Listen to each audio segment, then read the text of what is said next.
இயேசுவின் மதுரமான திரு இருதயமே,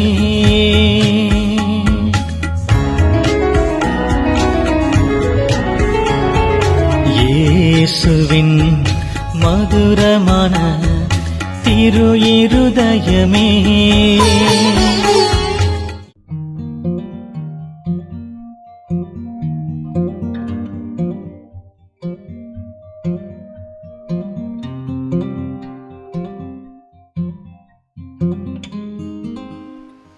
இயேசு புகழ், இயேசுவுக்கு நன்றி, மரியே வாழ்க. நான் ராஜேந்திரம் பங்கு பீசுருண்டத்தை சேர்ந்தவள். சகோதரி லலிதா அவர்களுக்கு போன வருடம் கர்ப்பப்பையில் கட்டி இருந்து ஜனவரி மாதம் ஆப்ரேஷன் பண்ணி ரொம்ப கஷ்டப்பட்டு எந்திரிச்சாங்க. இப்போ இந்த ஜூனில் குடல் இறக்க ஆப்ரேஷன் பண்ணி அவர்களுக்காக ரொம்ப எல்லாரும் ஜெபிச்சுக்கிட்டு இருந்தோம். வீட்டுக்கு வந்து ட்ரெஸ்ஸிங் பண்ணி, ஆனால் வீட்டில் போய் பார்த்துட்டு 10 நாள் சென்று வாங்கம்மா தையல் பிரிக்கணும் அனுப்பிட்டாங்க. வீட்டில் ட்ரெஸ்ஸிங் பண்ணையில் அந்த ஆப்ரேஷன் பண்ண இடம் பூரா சதை பிஞ்சுக்கிட்டே வந்துக்கிட்டு இருந்துச்சு. ட்ரெஸ்ஸிங் பண்ணவில்லை, இனிமேல் என்னால் பண்ண முடியாது, நீங்கள் ஆஸ்பத்திரிக்கே போங்கன்ட்டாங்க. ஆஸ்பத்திரியில் போய் அந்த பொண்ணு, நான் வீட்டுக்கு வந்தே உன்னை காணாம தொலைபேசியில் தொடர்பு கொண்டேன். அக்கா எனக்காக வேண்டிக்கங்க, ஏன்னா மறுபடியும் எம்ஆர்ஐ ஸ்கேனு சிடி ஸ்கேன் எடுத்து அதுக்கு பிற்பாடு தான் என்னன்னு கண்டுபிடிக்க முடியும்னு சொல்லிட்டாக்கா. நான் அழுதா, ஒரே அழுகையா. எனக்கு வந்தது உடனே, நீ இருதய ஆண்டவர்கிட்ட ஒரே நம்பிக்கையாக விசுவாசமாக நான் உங்களுக்கு சாட்சி உள்ள மகளாக வந்து நிற்கிறேன், நீங்கள் எனக்கு பூர்ண சுகம் கொடுத்து அந்த ரிப்போர்ட்டில் எனக்கு எந்த வித இதுவும் இல்லாமல் நீங்கள் தான் குணப்படுத்தணும்னு இருதய ஆண்டவர்கிட்ட வேண்டிக்க. நம்பிக்கையோடு கேளு, உனக்கு கிடைக்கும். எங்கெங்கெல்லாமோ சுகம் கொடுக்குறது ஆண்டவர், நமக்கு ஏன் கொடுக்க மாட்டார், நீ நம்பிக்கையாக இரு அப்படின்னு சொல்லி கேட்டேன். அவங்க குடும்பமே அழுதுச்சு. அழுதுபாடு நான் சரிக்கா நான் வேண்டிக்கிறேக்கா அப்படின்னாப்புல. அப்போ என் ஸ்கேன் எடுக்க போகிறாங்க. போயிட்டு வந்தற்பாடு ரிப்போர்ட்டில் எந்த வித குறையும் இல்லை, நார்மலாக நல்லா இருக்கிறிய, உங்களுக்கு குணமளித்த ஆண்டவருக்கு நன்றி சொல்லுங்கன்னு சொன்னாங்க. இந்த பூர்ண சுகம் கொடுத்த இறுதி ஆண்டவருக்கு கோடான கோடி நன்றி. திடீருதய ஆண்டவருக்கு கோடான கோடி நன்றி. என் பிள்ளையெல்லாம் பரிதவிச்சிருச்சுங்க. நான் அக்காட்ட சொல்லி வேண்டிக்கிற சொன்னேன், அக்கா வேண்டிக்கிட்டாங்க, சாட்சியாக வந்து நின்றுட்டேன். திடீருதய ஆண்டவருக்கு கோடான கோடி நன்றி. இந்த இடத்துல எங்களை சாட்சியாக நிப்பாட்டின திரு இருதய ஆண்டவருக்கு முதல்ல நான் நன்றி சொல்லிக்கிறேன். எங்களுக்கு 15 வருஷமாக குழந்தை கிடையாது. அப்போது நான் நிறைய சர்ச்சுக்கு போயிருக்கோம், நிறைய வேண்டுதல் வச்சுருக்கோம். அப்போது எங்கள் வீட்டுக்காரர் நானும் போய் வேண்டுதல் வச்சோம் அப்படின்னா, ஏனோ தானோன்னு அவர் ஒரு வேண்டுதல் வச்சார்னா நானும் ஏதோ வேண்டுதல் வச்சுட்டு வருவோம், அவ்வளோதான். முதல் முறையாக இங்கே ஒரு சர்ச் இருக்கே, நம்ம அங்கே போயிட்டு வருவோம், நிறையா சொல்கிறாங்க, நம்ம போயிட்டு வருவோம் அப்படின்னு சொல்லி எனக்கு கூப்பிட்டாரு.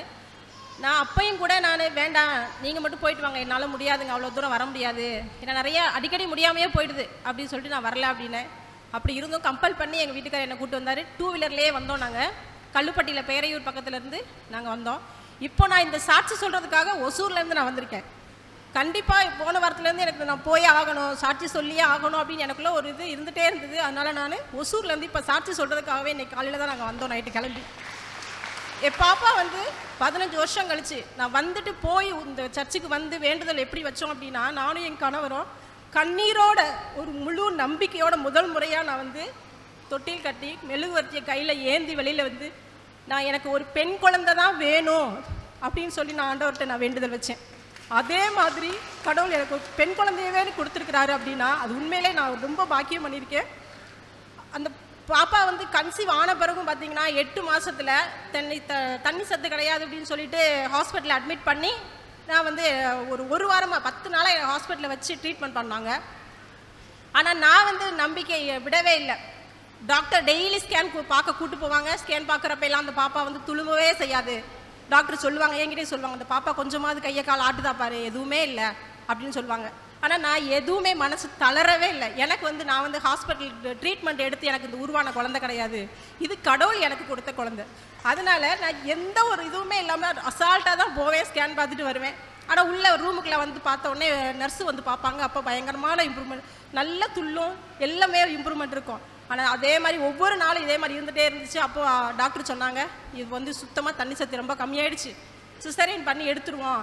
ஆனால் சிசேரியன் பண்ணி எடுத்துட்டோம் அப்படின்னு சொன்னால் பாப்பா வெயிட்டு கம்மியாவோ இல்லை சத்தம் இல்லாமல் இருந்ததோ அப்படின்னு சொன்னால் பாப்பா வந்து நீங்கள் ஜிஹெச்சில் கொண்டு போய் இங்குபட்டரில் வச்சுருவோம், அம்மா ஒரு இடத்துல வச்சுருவோம் அப்படின்னு சொன்னாங்க. நான் நீங்கள் என்ன வேணாலும் சொல்லுங்கள், எனக்கு வந்து அந்த இதெல்லாம் கிடையவே கிடையாது, எனக்கு இது கடவுள் கொடுத்த குழந்தை அப்படின்னு சொல்லி ரொம்ப கான்ஃபிடெண்ட்டாக இருந்தேன்.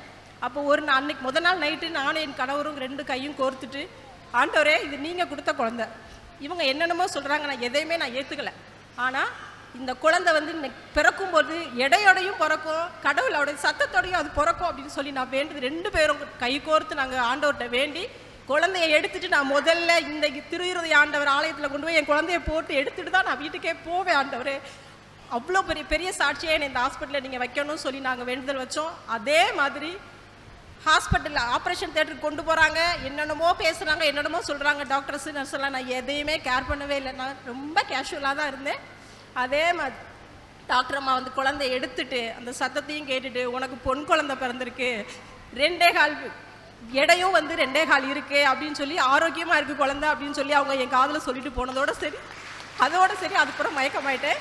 என் குழந்தையும் நான் நல்லபடியாக பெற்று எடுத்துட்டேன். இந்த இடத்துல எங்களை வந்து இப்போ நான் 3 வருஷம் ஆச்சு, 2 தடவை நான் வந்தேன் இங்கே சாட்சி சொல்கிறதுக்கு. அந்த 2 முறையும் பார்த்தீங்கன்னா எனக்கு ரொம்ப தடையாகவே இருந்து சாட்சி சொல்லவே முடியல, திரும்ப போயிட்டோம். நான் போன வாரம் இந்த பாப்பா வந்து மூக்குக்குள்ளே அந்த கம்மலில் போடுற ஒரு பட்டனை உள்ளே போட்டுருச்சு. போட்டுட்டு அந்த பாப்பாவை என்கிட்ட சொன்னா, அம்மா உள்ளே போயிடுச்சுமா, உள்ளே போட்டுட்டேம்மா அப்படின்னு சொல்லிச்சு. உடனே நாங்கள் ஒசூருக்கு ஹாஸ்பிட்டலில் நைட்டு 12 மணி 1 மணிக்கு தூக்கிட்டு போனோம் 2 பேரும். புது இடம் எங்களுக்கு, அந்த ஊர் நாங்கள் வேலைக்காக போயிருக்கோம். அங்கே போயிட்டு அந்த பெரிய ஒரு ஹாஸ்பிட்டலுக்கு கூப்பிட்டு போனாங்க, ப்ரைவேட் ஆஸ்பத்திரி தான், அங்கே உள்ளவங்க கூட்டிகிட்டு போனாங்க வேலை பார்க்குறவங்க. உள்ளே போன உடனே பார்த்தீங்கன்னா மாதா சுருவம் தான் வச்சுருந்தாங்க. அங்கேயும் போய் நான் வேண்டுதல் வச்சேன், ஆண்டவரே என் மகளுக்கு எந்த ஒரு தொந்தரவும் இல்லாமல் எதுவுமே இருக்கக்கூடாது ஏசப்பா, நான் வெளியில் வரும்போது சாட்சியோடு தான் வரணும் அப்படின்னு. அதே மாதிரி பார்த்தீங்கன்னா கேமரா வச்சு பார்த்தாங்க எல்லாம். ஆனால் பாப்பா சொல்கிறா, எனக்கு எதுவும் இல்லைம்மா, நான் நல்லா இருக்கேன், டாக்டரை எடுத்துருவாங்க அப்படின்னு சொல்லுவோம். அதே மாதிரி கேமரா வச்சு பார்த்தாங்க, உள்ள வரைக்கும் எதுவுமே கிடையாது. ஆனால் போட்டது உண்மை. மறுநாள் பார்த்தீங்கன்னா மோஷனில் அந்த பட்டன் வந்துருச்சு. அந்த இடத்துலையும் ஆண்டவர் என்னை ரொம்ப பெரிய விதமாக ஆசீர்வதித்தாங்க. திருஇருதய ஆண்டவருக்கு மிக்க மிக்க நன்றி. என் பாப்பா சின்ன ஒரு விழுந்து எந்திரிச்சாலும் காயப்பட்டாலும் நான் பயப்படுவேன். ஆனால் என் பாப்பா எனக்கு சொல்லும், இன்னும் ஸ்கூலில் சேர்க்கல, 3 வயசு ஆகுது, அது சொல்லும் எனக்கு, இம்மா ஒன்றுமே இல்லைம்மா, ஏசப்பா என்ன போடுங்க சரியாயிரும், எனக்கு ஒன்றுமே இல்லை, ஏசப்பா என்ன மட்டும் போடுங்கம்மா எனக்கு சரியாயிரும்னு சொல்லும். அந்த வார்த்தைக்கு நான் உண்மையிலே ரொம்ப பாக்கியம் பண்ணியிருக்கேன். இங்கே வர்றவங்க எல்லாருமே வந்து உண்மையாக நம்பிக்கையோடு நீங்கள் ப்ரேயர் வச்சுட்டு போங்க, கண்டிப்பாக எல்லாத்துக்குமே கடவுள் இந்த அற்புதத்தை செய்வார்னு நான் ரொம்ப நன்றியோடு சொல்லிக்கிறேன். திருஇருதய ஆண்டவருக்கு மிக்க நன்றி. திருஇருதய ஆண்டவருக்கு நன்றி. மரியே வாழ்க. நான் வந்து ஒரு பிரஜாதிக்கார பொண்ணாக இருந்தேன். கடந்த ஒரு 3 ஆண்டுகளுக்கு முன்னாடி நான் ஒரு பள்ளியில் வேலை பார்க்குறேன், காரைக்குடியில். அந்த ஸ்கூலுக்கு எதிர்த்தாப்பில் ஒரு வீட்டில் வந்து நாங்கள் எப்போவுமே சாவி கொடுக்க போவோம் வருவோம். அங்கே போகும்போது ஒரு நாள் அந்த வருட காலண்டரில் திருஇருதய ஆண்டவர் படத்தை அதில் போட்டிருந்தாங்க, அவங்க வீட்டில் போட்டிருந்தாங்க. அந்த சிஸ்டர்கிட்ட போயிட்டு நான் கேட்டேன், சிஸ்டர் எனக்கு அந்த படத்தை கொடுப்பீங்களான்னு நான் கேட்டேன். அந்த ஒரு கேலண்டர் படம், அந்த கேலண்டர் படத்தை நான் வாங்கிட்டு போயிட்டு அந்த ஆண்டவரை நான் துதிக்க ஆரம்பித்தேன். எனக்கு ஏசப்பானா சின்ன பிள்ளையில பிடிக்கும், ஆனால் அந்த அளவுக்கு ரொம்ப இறங்கலை. ஆனால் அந்த படத்தை பார்த்தோன்னே அந்த படத்தில் இருந்தே நான் ப்ரேயர் பண்ண ஆரம்பித்தேன். அந்த ப்ரேயர் பண்ண நன்மை ஆண்டவர் ஒவ்வொரு நாளும் எங்கள் குடும்பத்தை உயர்த்தினார். ஏசப்பா வந்து எப்படி சொல்கிறதுன்னு எனக்கு தெரியலை. அந்த அந்த ஒரு படமாக நான் பார்க்கல, ஆண்டவர் என் கூட இருக்கிறாருன்றதை நான் அதை உணர்ந்தேன். அந்த ஒவ்வொரு நாளும் நான் ப்ரேயர் பண்ணும்போது ஆண்டவர் அந்த முகத்தில் என்கிட்ட பேசுகிற மாதிரியும் எனக்கு இது பண்ணுற மாதிரியும் ஒரு இது கிடைக்கும். ஆண்டவர் அற்புதமாக எங்களை நடத்தி வந்தாங்க. அப்புறம் இப்போ கடந்த வருடங்களுக்கு முன்னாடி 2 வருடங்களுக்கு முன்னாடி இங்கே ஆலயத்துக்கு வந்தோம். வந்து அதாவது டிசம்பர் 31 வந்து இங்கே ப்ரேயர் பண்ணிட்டு போவோம். அந்த வருடம் முழுவதும் தேவன் எங்களை அவ்வளோ ஆசீர்வாதமாக நடத்தினார். அப்போ வருஷம் வரும்போதே நான் வேண்டிக்கிட்டேன், ஏசப்பா நீங்கள் உங்கள் கிருபையினால் நீங்கள் எனக்கு ஒரு வீடு கட்டி கொடுக்கணும். நான் ரொம்ப 16 வருஷமாக வாடகை வீட்டிலே நான் குடியிருந்துக்கிட்டு இருக்கேன். ரொம்ப எனக்கு அந்த வாடகை கொடுத்து ரொம்ப இதாக இருக்கேன்னு சொல்லி வேண்டிட்டு போனேன். ஆண்டவரோட கிருபையினாலே என்கிட்ட 5 பைசா காசு இல்லை. நான் இது பண்ணுறது, நான் வாங்குகிற சம்பளம் 10,000 ரூபா. என் பையன் படித்து முடித்து இப்போ தான் அப்போ வேலைக்கு போயிட்டு இருந்தார். ஆனாலும் தேவனோட கிருபையினால் எனக்கு வந்து அந்த வீடு கட்டுறதுக்கான ஒரு பாக்கியம் கிடச்சிச்சு. அப்புறம் போன நவம்பர் மாதம் நான் இதே நாளில் நான் வந்தேன். வெள்ளிக்கிழமை அன்னைக்கு வந்து வேண்டிட்டு போனேன், இந்த வீடை நல்லபடியாக கட்டி முடித்து உமக்கு சாட்சியாக இருக்கணும். ஆண்டவரோட கிருபையில் நான் கேட்டது ஒரு சாதாரண வீடு தான், ஆனால் அவர் கட்டி கொடுத்த வீடு ஒரு மாளிகை, அவ்வளோ பெரிய மாளிகை. அதை வந்து அந்த பிரஜாதிக்காரர்கள் எல்லாருமே வந்து பார்த்தவங்களை எல்லாரும், என்னம்மா இவ்வளோ ஒரு அற்புதமாக உங்களுக்கு வீடு அமைஞ்சிருக்கு, இவ்வளோ ஒரு அதிசயத்தை தேவன் செஞ்சுருக்காரு சொன்னார்.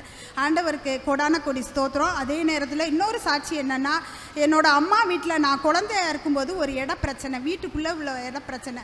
அதாவது கீழ்கோர்ட்டு, மேல்கோர்ட்டு, ஹைகோர்ட்டு எல்லா கோர்ட்டும் போயும் அதுக்கு ஒரு விடிவே இல்லாமல் இருந்துச்சு. கிட்டத்தட்ட 38 வருஷ காலங்களாக. என் தம்பிக்கு வந்து இப்போ வந்து 38 வருஷம் வயிற்றில் இருக்கும்போது இந்த பிரச்சனை வந்தது. அப்போ 38 வருஷ காலங்களாக இருந்தது. அதை ஆண்டவர்கிட்ட நான் வந்து நான் போனதவனா அழுது சொல்லிட்டு போனேன், நாங்கள் இப்படி கோர்ட்டு கேஸுன்னு அலைஞ்சிக்கிட்டே இருக்கோம் ஏசப்பா, உண்மையென்று எங்களுக்கு உதவ யாருமே இல்லை ஏசப்பா, எங்களுக்கு உதவி செய்யுங்கன்னு சொல்லி வேண்டிக்கிட்டேன். அதுக்கான அந்த கோர்ட்டில் ஜெயிச்சு எனக்கு ஆண்டவர் பட்டா மாறுதலுக்கான உத்தரவையும் தேவன் கொடுத்தாரு. அவருக்கு கொடான கொடி ஸ்தோத்திரம். ஆண்டவர் செய்த ஒவ்வொரு இதை நாங்கள் சொல்லணும்னா நான் சொல்லிக்கிட்டே போவோம். இந்த திரு இருதய ஆண்டவருக்கு என்னையும் என் குடும்பத்தையும் வழி நடத்துகிற தேவனுக்கு கோடி கோடி ஸ்தோத்திரம்.